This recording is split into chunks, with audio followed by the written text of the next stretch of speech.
1450 WOL AM, where information is power. Good afternoon. This WOL traffic update is sponsored by Whole Foods Market on DC 295 southbound. Very heavy Benning Road down to Pennsylvania Avenue. Just some volume there. Was an accident on Suitland Road after Suitland Parkway at Regency Parkway, with Prince George's County Police on the scene. Suitland Road near Silver Hill Road at Regency Parkway. New York Avenue inbound is pretty slow. Approaching Florida Avenue, where you have the inbound right lane closed, and outbound on New York Avenue, the left lane is blocked at Florida Avenue. Find your produce favorites at Whole Foods Market. Get 2 large Hass avocados from Mexico for $4 with Prime through November 28th while supplies last. Shop in-store or online, terms apply. Now your WOL weather forecast. Sun and clouds, cold today, high around 40. Overnight down to 24 for a low. For tomorrow, sunny and a high near 41. Right now in D.C., it's mostly cloudy and 40 degrees. Steve Hirschhorn for News Talk 1450 AM WOL, where information is power. All right. We're back with Igniting Change on Iconic WOL. Folks, Igniting Change. We are funded by you. We are powered by you. We're able to do what we do because of you.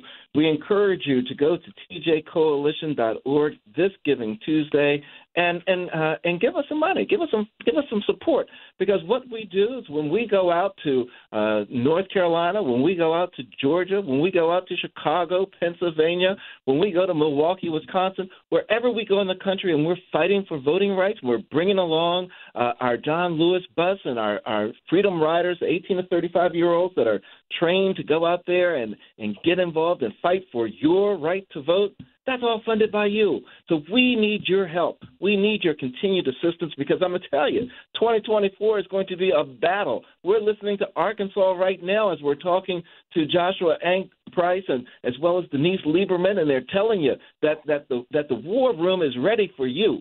And we need to be certain that we're ready for the war room. We need to be certain that we're ready to go into the courtroom and litigate, get on the streets and march, do what we need to do, where we need to do it, how we need to do it. And the last thing we want to do is be held up because of some money. So we're asking that you go to tjcoalition.org, and to the degree that you can, give us something to help us out in this mission. Joshua, when we were talking about Arkansas and voting and these discriminatory votes and what they've done and breaking apart the black communities so that they could dilute their voting power, could you share with us a little bit? Because, I know in this last voting cycle, there was an African-American candidate, I think, that was running for Congress out there. And, and I think it was she experienced some of this firsthand. Can you share with us this history of Arkansas that's made it so difficult for blacks and the community of color to elect an official? Yeah, so let's just look historically at the numbers. Arkansas has never elected a person of color to U.S. Senate, to U.S. Congress, or to any statewide position in the state of Arkansas. So none of the constitutional positions, from governor, lieutenant governor, attorney general, secretary of state, treasurer, auditor, or land commissioner. So already right there, that should tell you something, that a state that has, such a robust population of African Americans and Hispanic Americans has never elected a person of color to statewide office or to Congress. And that's by design. Wow. That's by design. And wow. Yes. So again, with Pulaski County being split into 3 congressional districts, when that was the most diverse county, the most diverse district, that was the one district in the state, congressional district, where there was a chance to elect a person of color, that has been, again, devastated for at least 10 years until the next census, because splitting that Pulaski County into 3. And what's crazy is I attended all of the redistricting meetings with the Board of Apportionment, and there were multiple maps. I think 22-something maps that were proposed, and 11 of them, so half of them didn't even split a single county. And there were so many discussions, especially by the Republicans, we don't want to split any counties. We don't want to split this county. We don't want to split that county. And then suddenly the final map that was approved that no one ever saw, that was just out of the blue approved, not only was it splitting Pulaski County, but it was splitting it into 3. which we had never had a county in the state that had been split into 3 congressional districts before. And the argument is they didn't want to split one county, and then they split it into 3 different congressional districts. And it was by design. We had the state representative that had proposed it was not even from Pulaski County, was from a completely different part of the state, didn't even know the makeup of the county, was asking questions like, are you sure that's splitting the black community out of Little Rock? And they said, well, have you ever been to Little Rock? Do you even know that area? She had no clue. So it was clearly by design. It was something that they were very strategic on the map, and then also who proposed the map, because they had like 2 little old ladies, from other parts of the state proposed the map that just acted completely clueless when anyone asked them any questions. Well, where did this map come from? Oh, we don't know that, and just played kind of the innocent, clueless role. And it was able to get pushed through. So there were multiple lawsuits to try to fight this cracking of Pulaski County into 3. And a couple of them, the cases were, local courts and were dismissed. So we were really, really banking on the federal courts to be able to make a decision in this. And so this decision by the 8th Circuit is just, it's terrible. It's really the worst case scenario. Absolutely. And Denise, I've got to ask you, you listen to Josh just sort of lay out sort of the history of Arkansas, and then we buttress that up against what this 8th Circuit now has done. We also have pending in Congress the Freedom to Vote Act and the John Lewis Voting Rights Advancement Act. Can you share with our audience why this demonstrates the importance of passing those 2 pieces of legislation? That's exactly right, Daryl. That's exactly where I was going to go with this. The kinds of attacks we've seen on the citizen initiative process that Josh was talking about in Arkansas are happening all over the country. We're seeing the same attacks here in Missouri and many, many other states. These are multifaceted efforts by lawmakers to keep people from being able to exercise their voices, and they're hitting communities of color and other marginalized communities that have historically been rendered voiceless from all sides. That's why we have to pass at the national level the John Lewis Voting Rights Advancement Act. It would restore those pre-clearance provisions of the Voting Rights Act that were gutted in that Shelby case 10 years ago. It would explicitly establish the private right of action that was gutted by this 8th Circuit decision last week.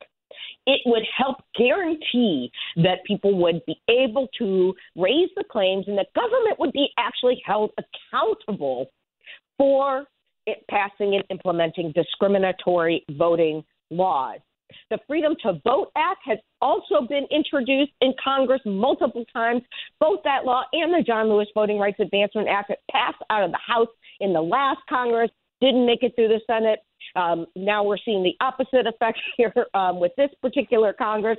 And it would help guarantee nonpartisan redistricting commissions to help avoid partisan actors from putting their finger on the scale of those district lines like we just saw happen in Arkansas, as Joshua was describing. These are really critically important measures that need to be done at the national level because the whims of local political actors shouldn't be making these decisions. That's right. And that's why we must, everyone, right now, write to yourself, call your friends and say we must pass the Freedom to Vote Act. We must pass the John Lewis Voting Rights Advancement Act. Even the Freedom to Vote Act, people, the first 300 pages were written by John Lewis. So let's be very clear. We have to get this work done because the anti-democracy forces, they're hell-bent on nothing but white political domination. They're hell-bent on keeping people of color out of power. So we must, people. This is the fight of our time. This is our Edmund Pettus Bridge, as Daryl loves to say. We got to cross it. We got to bring the change that is needed. So, Joshua, what's your last words to our audience, your closing comments, and is there, anything that you want to make sure people do today? Yes, I would say to the listeners out there, number one, get out and vote. Your voice really does matter. Your vote counts, because if it didn't, they wouldn't be trying so hard to take it away from you. And I'll tell you, as an election commissioner in Pulaski County, I saw elections that were decided by less than 25 votes, less than 10 votes, even one vote that tied for state rep position. And it took an overseas vote from a lady on vacation in Sweden to break that tie. So when people say, "Oh, my vote doesn't matter," it doesn't matter. It absolutely does matter, and they know it matters, and that's why they're trying so hard to take it away from you. So that's number one: get out and vote. And then number two, support Transformative Justice Coalition. It's Giving Tuesday. Support other organizations in your state that are doing this pro-democracy work. It is so crucial. It's important work. And it's tiring work. It's a lot of work. And the people that are the boots on the ground, they need all the help they can get, and financial assistance of any kind that helps pay for their time, their travel, materials that are needed. Talking to all these elected officials that we have and trying to lobby for better laws, it's exhausting. So any type of financial assistance that you can give to the Transformative Justice Coalition that's Giving Tuesday, or help your local organizations that are doing that work as well. And Denise, your closing remarks, and how do people get in contact with you? Absolutely. The late Congressman John Lewis, who marched across that Edmund Pettus Bridge, helped lead the fight for passage of the Voting Rights Act, said that the right to vote is precious, almost sacred. It is the most powerful, non-violent tool we have as a democracy. We must use it. And those words could not ring more true than today. Democracy cannot function when its leaders block people from participating at the table. It is critical that we ensure that all voices can be heard, that we follow the model of our forebears. And it's an all-hands-on-deck situation. Yes, we have to litigate, but we also have to legislate, and we have to get out in the streets and agitate to change people's minds. Do not buy into the disinformation. Do not buy into the divisiveness that leaders are stoking precisely to be able to advance their agenda to keep particular communities, especially communities of color, from speaking. And before we go, Denise, how do people reach you? www.movpc.org, the Missouri Voter Protection Coalition. Folks, until next Tuesday, noon, Eastern Standard Time, y'all come on back to WOL and listen to Igniting Change. And before that, go to tjcoalition.org and give a donation to the organization. You've heard all that we're doing. You heard all we're up against. But get in the roads, get off the streets, get off the sidewalks, get on the streets.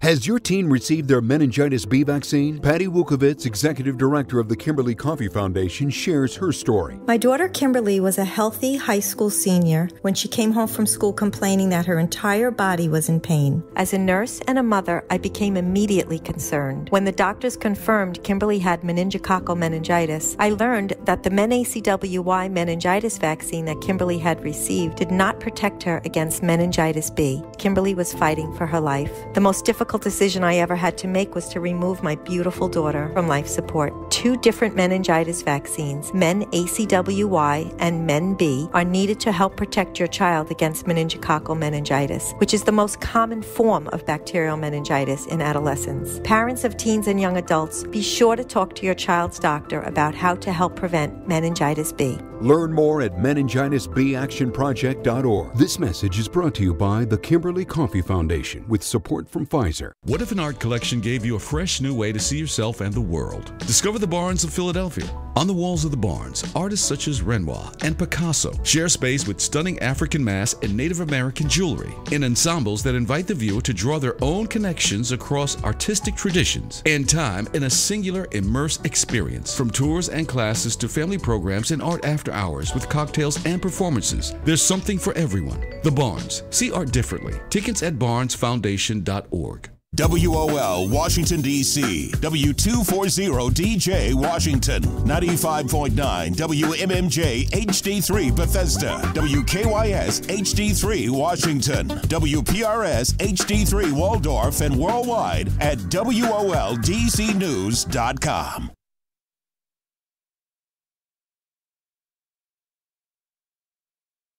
The views and opinions of the following show do not necessarily reflect the views and opinions of News Talk.